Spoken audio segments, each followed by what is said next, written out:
ក្រងមើលថែលោកពុកអ្នកម៉ែ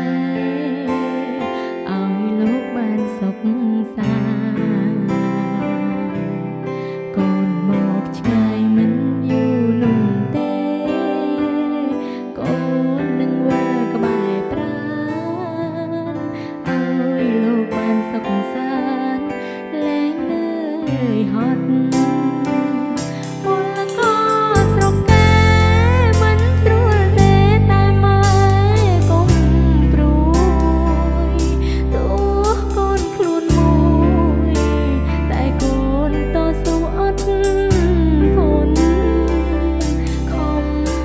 ទុកដឹង